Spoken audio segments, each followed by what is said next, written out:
And so that's another lucrative way that you can find work.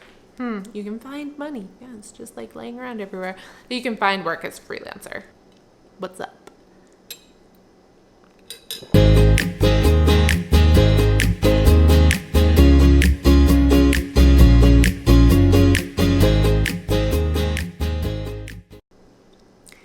Hey guys! So today I want to talk about arguably the most basic question that has to do with freelance writing, and that is very simply, what is it? If you're just kind of researching the topic, considering it as a potential career path, you might not have a full grasp on what exactly freelance writing is. So today we're just going to talk a little bit about what it entails, what it is versus what it's not, and a couple different ways that you can make money as a freelance writer.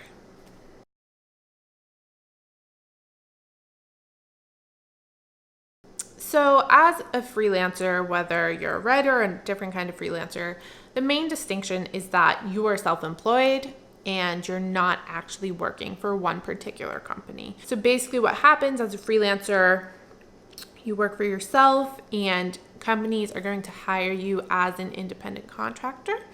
And so that means they'll hire you to do a job, you complete the job, you bill them, you get paid. So as a freelance writer, you're going to get paid per article you write.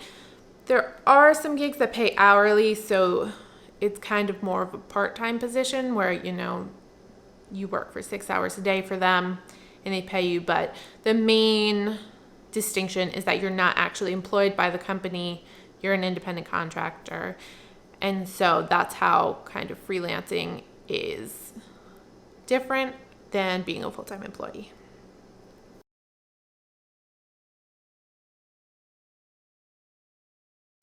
So when you're self-employed, there are some pretty distinct benefits and downsides.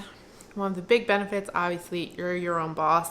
You get to control what type of projects you work on. And that, for me, has been one of the most appealing parts of being a freelancer, is just, if I like a project, I can take it. If I don't like a project, I can say no and I can just pass on it, which is really great. You're not able to do that in a traditional work environment because your manager gives you a task. You can't be like, oh no, sorry, I don't want to do that. So that's really great for me. So I only take things I'm interested in, and it keeps my job fun and interesting. So that's really one of the huge benefits. Other benefits, a more flexible schedule. I'm not really a morning person, so I tend to work best kind of in the afternoon. And so as a freelancer, I'm free to work, 12 to 7 instead of a typical 9 to 5. And same goes for kind of the days of the week you work.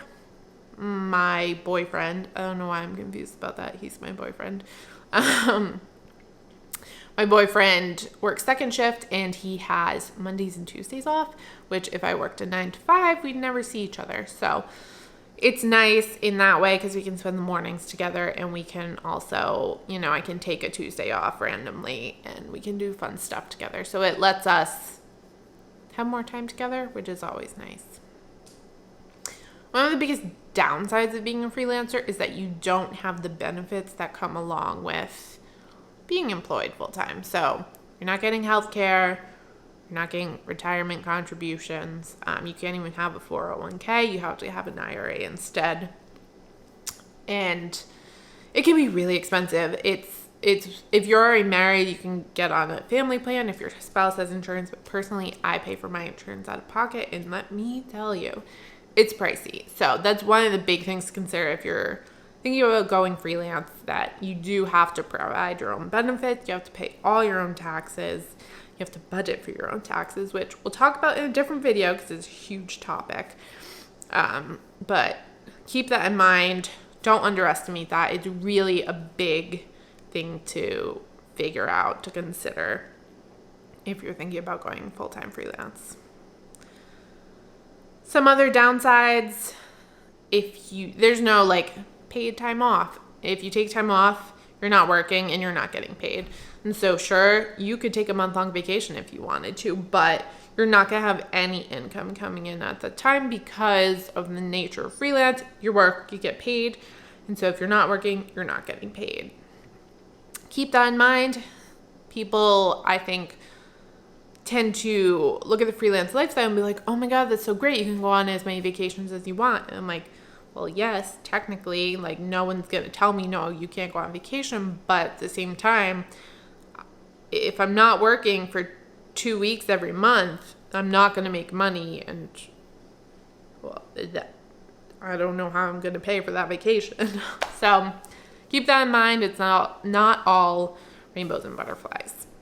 Another one of the big negatives of being a freelancer is that, oh God, getting paid can be hard. You know, you complete a job, you submit an invoice, and in theory, you should get paid. But one of the things a lot of freelancers learn the hard way, I think, is that companies don't always pay you on time.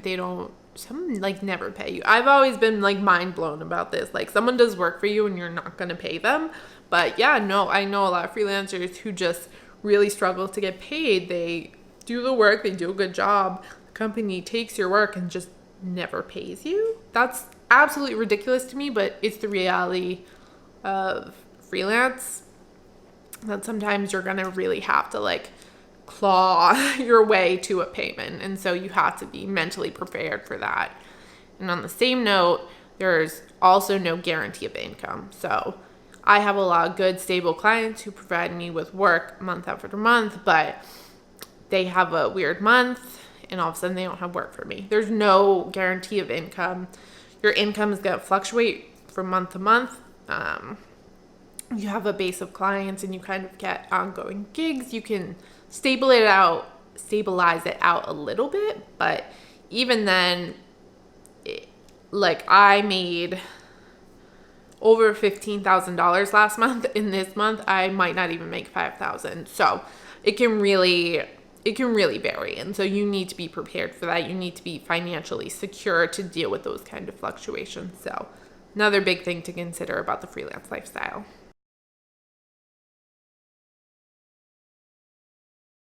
So a lot of times when people talk about copywriting, they talk about your niche. And that basically just means the type of writing you specialize in. And so I'm not going to go into niches really in depth because that could be a whole video and probably will be a whole video in and of itself. But I'm going to give you kind of a brief overview of different types of freelancing that you can do. And so the first one is straight up just article writing, feature article writing for magazines, whether that's online. And so when I say magazines, I don't necessarily mean the publications you're going to find at a newsstand. I just mean any type of online publication, anything that basically publishes articles.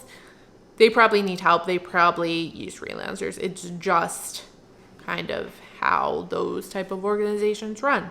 So that's one way that a lot of people find work as a freelancer. Another option is for brands. You can either blog for them. Content marketing has become extremely popular among brands big and small, and so a lot of them look to freelancers for help blogging. And so that's I make a lot of good money that way. That's a very lucrative kind of niche. You can also do copywriting for brands. So this could be either writing social media posts, if they need to redo their website, writing website copy. There's a lot of different kind of copywriting needs. It could be, just marketing copy. Any type of words a company is putting out, somebody needs to write them. And if they don't have the means to do it in-house, there's an opportunity there for freelancers to step in. You could also do white papers and ebooks, which are, again, part of the content marketing initiative. They're just digital assets that companies use to attract leads. If you have a specific kind of area of expertise, you can also do technical writing. So a lot of this would be like more sciencey stuff. Did the cat just jump out of there? Oh man. For some reason the animals are usually sleeping midday when I do this, and today they're wily. I don't know what's up. So if you have a specific skill set knowledge base. You can do more technical writing, which again, a lot of times has to do with science, that kind of thing, where not just anyone could like pick up and do it. There's also grant writing. A lot of this has to do with nonprofit work, and they need people to write up grant applications. That's another popular one.